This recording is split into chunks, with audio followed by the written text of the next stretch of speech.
Halo, apa kabar semuanya? Kita ketemu lagi. Kita ngobrol-ngobrol tentang hukum ya. Dan yang kita obrolkan mungkin yang cukup menarik hari ini adalah mengenai aturan e-commerce. Nah, jadi aturan e-commerce ini adalah aturan e-commerce yang baru mewajibkan pemain luar negeri itu untuk mendirikan kantor perwakilannya di Indonesia. Ini juga penting buat kita adalah untuk memberikan perlindungan konsumen yang lebih besar. Nah, kita sebagai konsumen tentunya merasa lebih aman ini.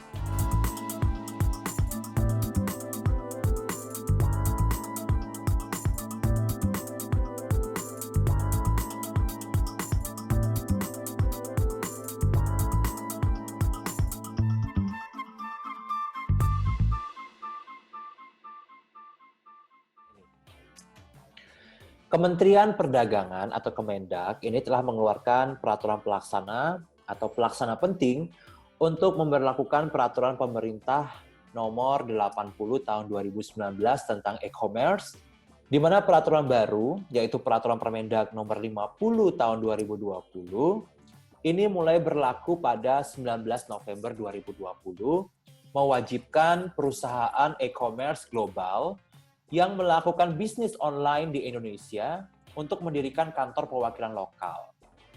Ini sehingga membawa mereka dalam bersih pajak Indonesia. Selain itu, memberikan perlindungan konsumen yang lebih besar. Antara lain ini memperkenalkan persyaratan lisensi yang ketat untuk bisnis e-niaga dan aturan yang lebih ketat tentang iklan online. Mengingat cakupan yang luas dari peraturan ini, maka mungkin kita tidak menganalisa semua ya yang ada dalam perubahan yang diperkenalkan dalam pembaruan hukum ini. Jadi mungkin kita akan membatasi diskusi kita ini terutama pada aspek perizinan dan keberadaan lokal. Pertama-tama mungkin kita harus tahu dulu definisi-definisi yang ada. Sebuah e-commerce yaitu digunakan sebagai istilah yang mencakup semua di seluruh peraturan. Itu didefinisikan sebagai individu atau pelaku bisnis, baik yang berbadan hukum atau tidak, yang terlibat dalam aktivitas bisnis e-commerce. Bisnis e-commerce itu dapat berupa pedagang e-niaga, penyedia layanan e-commerce, atau penyedia layanan perantara e-commerce. Nah, bisnis e-commerce domestik ini, aturan perizinan untuk bisnis e-commerce domestik antara lain sebagai berikut ya. Di mana semua pedagang e-commerce domestik termasuk usaha mikro, kecil, menengah itu diharuskan memiliki lisensi perdagangan umum dan lisensi sektoral yang berlaku secara umum. Itu diwajibkan berdasarkan undang-undang dan peraturan yang mengatur sektor tersebut. Semua penyedia layanan e-niaga domestik, penyedia layanan perantara non-pengecualian, dan pedagang yang mengoperasikan platform e-niaga, ini harus memiliki lisensi perdagangan niaga.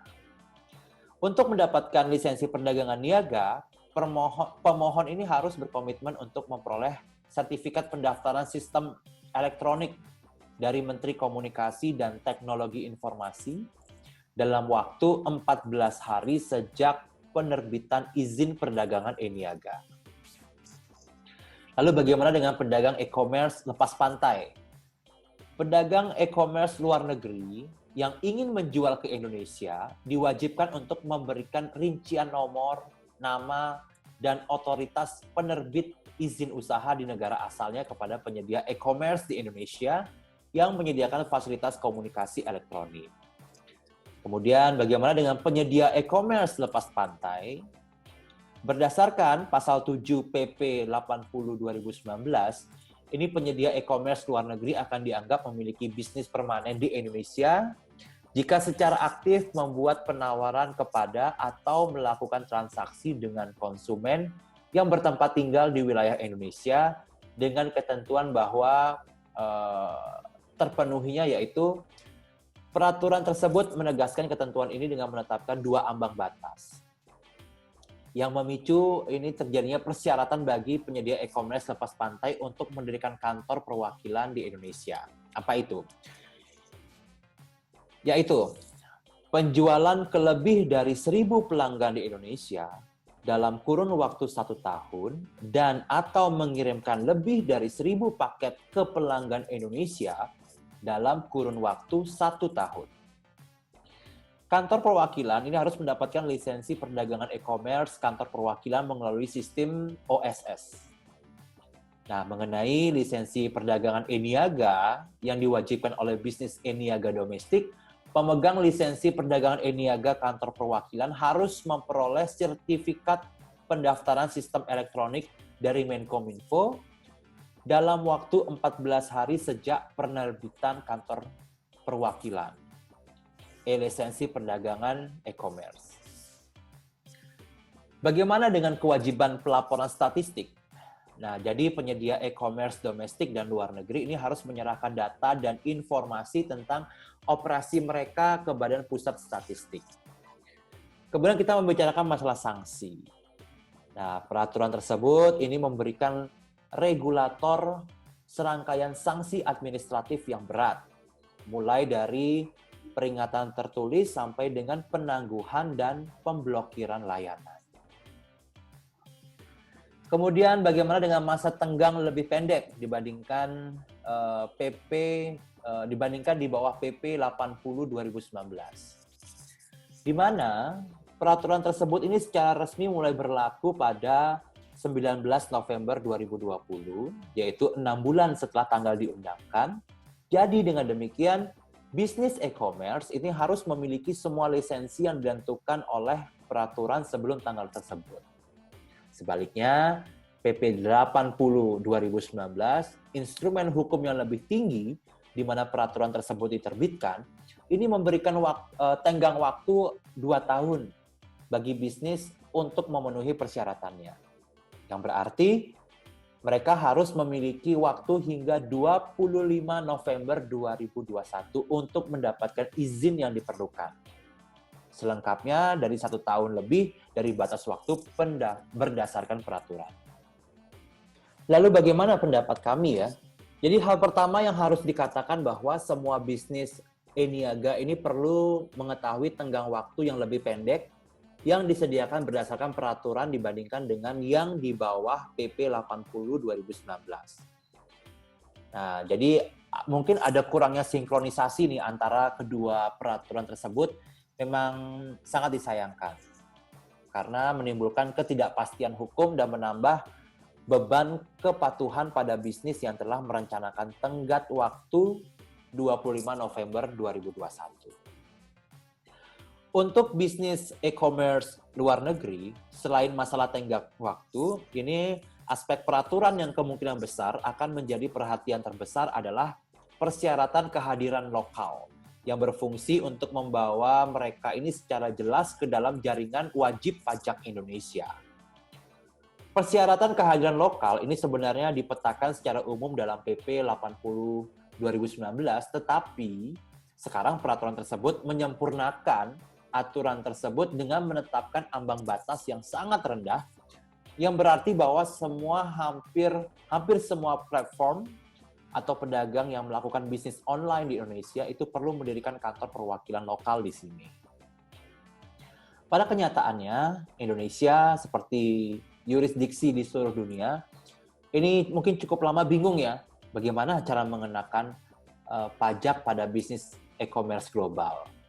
Pentingnya masalah ini bagi pemerintah ditegaskan oleh fakta bahwa hal itu secara khusus disebutkan dalam Undang-Undang Darurat yang diperkenalkan untuk mengatasi kerugian finansial dari COVID-19 pada akhir Maret, yang diikuti oleh Peraturan Menteri Keuangan Nomor 48 PMK.03 2020 dan Peraturan Direktorat Jenderal Pajak per 12/PJ/2020 yang mengatur tata cara pemungutan pajak pertambahan nilai atas penjualan barang dan jasa online ke Indonesia.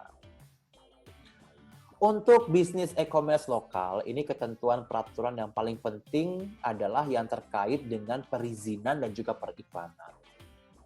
Jadi ketika terlihat jelas bahwa PP 18 2019 ini mewajibkan semua pedagang e-commerce dalam negeri memiliki izin, termasuk UKM, muncul berbagai protes.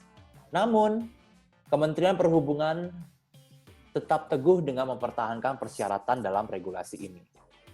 Bagi konsumen, regulasi ini tidak diragukan lagi merupakan kabar baik. Kenyataannya, sebelum keluarnya PP 80/2019, ini kancah e-commerce di Indonesia nyaris tidak diatur. Dan akibatnya menjadi ajang perburuan para penipu. Jadi meskipun demikian, industri ini telah berkembang pesat dan tumbuh menjadi salah satu yang terbesar di dunia. Namun, ada beberapa pembeli di Indonesia yang tidak sedikit gelisah saat melakukan pembelian secara online, terutama dari vendor asing.